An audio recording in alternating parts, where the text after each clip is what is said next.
आप सिस्टम में सौरभ अगर देखें तो हर सिस्टम में ऐसे लोग होते हैं जो कि संतुष्ट होते हैं, सकारात्मक होते हैं, नकारात्मक होते हैं।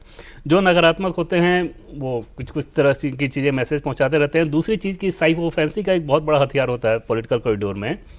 सर ये पता चला है अब या तो लोग राहुल गांधी के मजे ले रहे हैं या राहुल गांधी खुद के अपने मजे ले रहे हैं।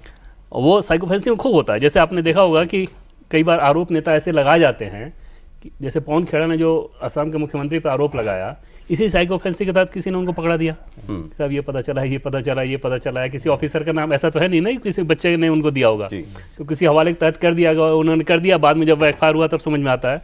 तो राहुल गांधी के केस में अगर आप देखें तो सीसी वाले मामले में तो आप एकदम से मतलब क्या कहें कि वो इसके बाद मेरी इस मसले पे सीसी से बात नहीं हुई। मैं जरूर पूछना चाहूंगा कि इस कमेंट के बाद आपको कैसा लगा था। और सीरियस नोट जो आपने कहा कि हाँ सिस्टम में दोनों तरफ के लोग होते हैं, ब्यूरोक्रेसी में होंगे, ऐसे लोग हो सकते हैं जो उनके साथ संपर्क में होंगे, बिल्कुल होंगे, उसमें वो हैरानी मुझे भी नहीं हुई। सीईसी को भी मैं अगर कहूँ तो मुझे लगा वो कहना चाह रहे हैं शायद पूर्व मुख्य चुनाव आयोग, तो ये हो सकता है। अब गणेश कुमार तो नहीं करेंगे नहीं, लेकिन उसके साथ उन्होंने कहा कि अंदर की बात बताते हैं। तो अंदर की बात तो जो अभी है वही बता सकता है। जो रिटायर हो गया तो उसको अंदर की बात क्या मालूम। तो हम लोग ही जाता गंभीरता से ले रहे हैं क्या राहुल जी को? बहुत ज़्यादा।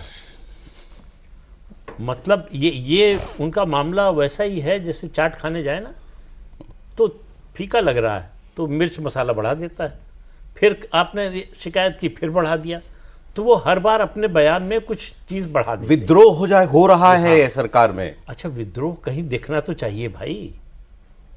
चुनाव भी हो रहा है इस देश में, चुनाव के नतीजे भी आ रहे हैं, तो विद्रोह का कोई संकेत तो मिलना चाहिए। कोई सड़क पर आ जाए, कोई संस्था आ जाए, कोई संस्था बोलना शुरू करे प्रधानमंत्री के खिलाफ, सरकार के खिलाफ, वोट देना शुरू करे लोग। मतलब कहीं से तो कुछ होना चाहिए। कोई छात्र आंदोलन शुरू हो जाए तो कोई उसका कोई मतलब उसकी शुरुआत भी तो कहीं से दिखनी चाहिए।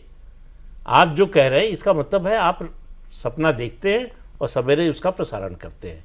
राष्ट्रीय प्रसारण होता है, उस पर जो है चैनल्स पे चर्चा हो जाती है। ऐसा वैसा विद्रोह नहीं, इतना बड़ा विद्रोह कि मोदी जी इमरजेंसी लगा देंगे। अब उनको मालूम है कि विद्रोह होगा तो इमरजेंसी ही एक तरीका है। बिना विद्रोह के कांग्रेस जो है इमरजेंसी लगा चुकी है, तो उनको लगता है कि और क्या करेंगे, कैसे रोकेंगे। और अगर वो इमरजेंसी की बात न करें तो उनकी बात को गंभीरता से कैसे लेंगे लोग। उनको लगता है कि इमरजेंसी की बात बोलने से बात और गंभीर हो जाती है कि मामला इतना बिगड़ चुका है कि कंट्रोल नहीं कर सकते बिना इमरजेंसी के, तो इमरजेंसी लगानी पड़ेगी। गनीमत है उन्होंने अभी, हमको लगता है अगले सपने के बाद बोलेंगे कि संविधान जो है वो खत्म कर देंगे। लेकिन राहुल का मतलब तो वही हुआ ना जो इंदिरा गांधी ने किया था, बिल्कुल, कि आपके मौलिक अधिकार खत्म हो जाएंगे। बिल्कुल एक ही तरीके की इमरजेंसी होती है। ये आज पता नहीं क्यों संविधान नहीं याद आया उनको कि यही संविधान खत्म कर देंगे।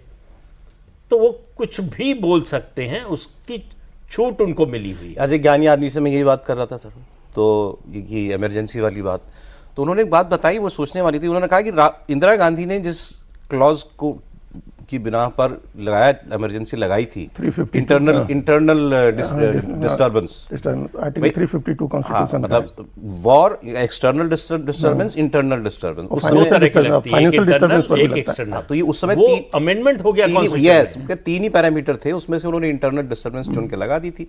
अब वो है ही नहीं, संविधान में इंटरनल डिस्टर्बेंस जैसा कुछ है नहीं। उन्होंने कहा अब इंटरनल आर्म्ड रिबेलियन है, सशस्त्र विद्रोह अगर देश के अंदर हो जाए तो आप लगा सकते हैं। अगर जंग नहीं है, कहीं जंग हो रही है तो आप लगा सकते हैं प्रधानमंत्री। जंग नहीं है, शांति काल में आप केवल सशस्त्र विद्रोह पर लगा देंगे। तो कौन सा सशस्त्र विद्रोह हो रहा है सर देश के अंदर? देखिए, नक्सलिज्म खत्म हो गया, नक्सलवाद तो खत्म हो गया। यदि आप इस आयरनी को देखिए, जो ये अभी पूरा घटनाक्रम है, इसको देखिए। इमरजेंसी जो 75 में लगी थी, उसके क्या स्थितियां थी। जो यहीं रामलीला मैदान में जयप्रकाश नारायण ने भाषण दिया था और उसमें उन्होंने जो बात कही थी, उसी बात को दूसरे तरह से राहुल गांधी कह रहे हैं। उन्होंने कहा था कि इस देश की मिलिट्री को उन्होंने कहा था, पुलिस को कहा था, सिविल एडमिनिस्ट्रेशन को कहा था कि आप कोऑपरेट मत करिए इस सरकार से, ये अनकॉन्स्टिट्यूशनल गवर्नमेंट है। इलाहाबाद हाई कोर्ट के जज ने, जगमोहन लाल सिन्हा ने, इनके चुनाव को रद्द कर दिया है इंदिरा गांधी के, और सुप्रीम कोर्ट से भी पार्शियल राहत मिली है। वो उस समय गर्मी की छुट्टियां थी और जस्टिस वी कृष्णा अय्यर की बेंच ने भी पार्शियल राहत दी है। अब किसी प्राइम मिनिस्टर को जो एमपी हो और उसको ये राहत मिले कि आप क्या एमपी आप एमपी रहेंगी और पार्लियामेंट नहीं जा सकेंगी, तो ये तो कोई relief पार्लियामेंट नहीं जा है। सकेंगी, वोट वोट नहीं वोट नहीं कर सकेंगे। वही कारण है। तो ये कोई रिलीफ तो था नहीं, लेकिन इतना ही रिलीफ उनको मिला था जस्टिस वी कृष्णा अय्यर के यहाँ से। तो ये उसको याद दिलाते हुए उन्होंने कहा कि ये अनकॉन्स्टिट्यूशनल गवर्नमेंट है, इसको मत मानिए, आप अंतरात्मा की आवाज सुनिए, आप कोऑपरेट मत करिए गवर्नमेंट के साथ।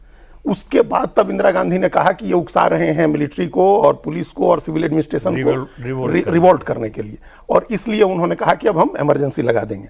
अब आप राहुल गांधी की बात को सुनिए। राहुल गांधी कह रहे हैं कि रिवोल्ट हो रहा है अंदर से। उस समय इंदिरा गांधी ने कहा था कि ये रिवोल्ट के लिए उकसा रहे हैं लोगों को और इसलिए इमरजेंसी लगानी है। इंदिरा गांधी ने इसलिए इमरजेंसी लगाई। राहुल गांधी कह रहे हैं कि रिवोल्ट हो चुका अंदर से रिवोल्ट हो चुका है। जो इंटेलिजेंस के लोग हैं, सिविल एडमिनिस्ट्रेशन के लोग हैं, चुनाव आयोग के लोग हैं, जुडिशियरी के लोग हैं, वो सब अब रिवोल्ट कर रहे हैं।